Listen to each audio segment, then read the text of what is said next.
Ben's family arrived in New York for a summer trip, full of excitement.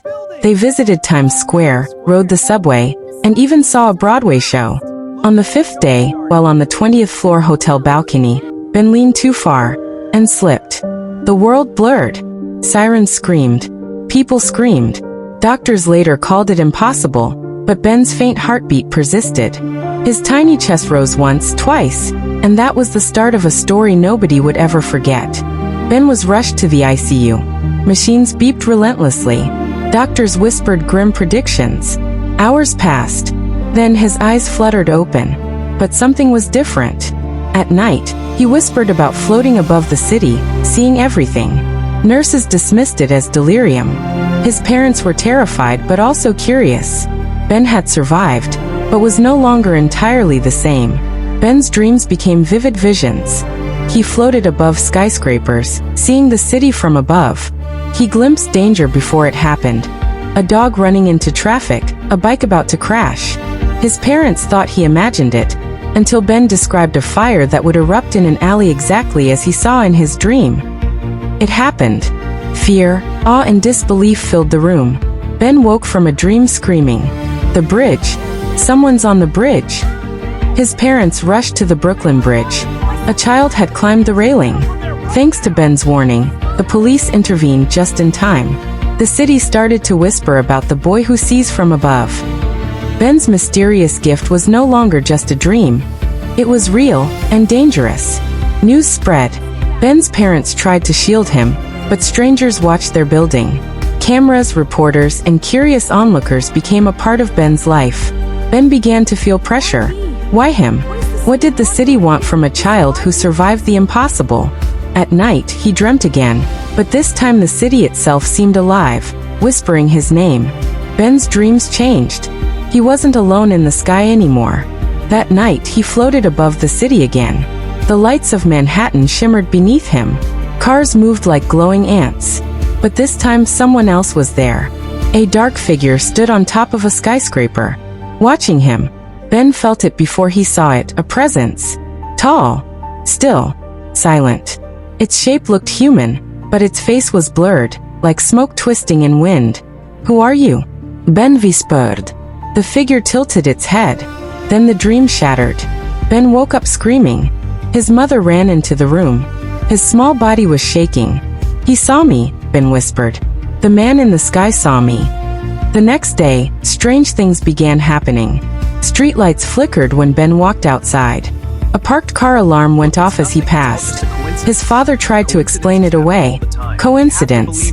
But that night, Ben saw the shadow again. And this time, it stepped closer. Something wasn't just watching him. Something was waiting. Dr. Harris had treated children for 20 years. He had never seen anything like Ben. Scans showed something unusual, not damage. Activity. Ben's brain scans lit up in patterns that didn't make sense. Neural pathways firing during sleep as if he were awake. As if he were traveling. Dr. Harris leaned closer to the monitor. "It's like he's accessing something," he muttered. That night, Ben dreamed again. This time he saw inside the hospital. He floated through walls. Through rooms. He saw Dr. Harris reviewing his scans. Hours before it happened. When Ben woke up, he repeated the exact words the doctor would say later that morning. Dr. Harris froze. He hadn't said them yet. The room fell silent. Ben wasn't predicting events. He was seeing them before they happened. And somewhere in the city, the shadow figure smiled. The city turned against him. A news station leaked Ben's story. Headlines exploded. The boy who fell and lived. The Sky Child. Crowds gathered outside their apartment building. One afternoon, while Ben stood near the window, the shadow appeared again, not in a dream. In the reflection, Ben stumbled backward. The glass cracked, and for a split second, he felt himself falling again. His mother caught him just in time, but Ben's heart was racing. "I think it wants me to come back," he whispered. That night, the dream changed. The shadow stood closer than ever. And below them, the city was on fire. The dream felt real. Smoke filled the sky. Ben floated above Manhattan. Sirens wailed below.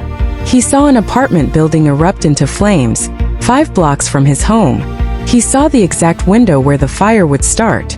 He saw a little girl trapped inside. Ben woke up gasping. He told his father the address. His father hesitated, but he called 911 anyway. 30 minutes later, a fire broke out at that exact location. Firefighters arrived faster than ever before, and a little girl was saved from that very window. The city no longer whispered. Now it believed. But belief attracts attention. And the shadow was no longer alone. Government vehicles arrived the next morning. Black SUVs parked outside the building.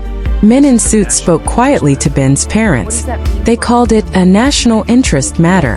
Ben watched from the hallway. That night, he floated higher than ever before, above the clouds, above the city, and he saw something terrifying. There were more shadows, dozens of them, standing across rooftops, watching him, waiting. One stepped forward, and this time, spoke. "You survived for a reason." Ben woke up screaming, and outside, the city lights flickered all at once.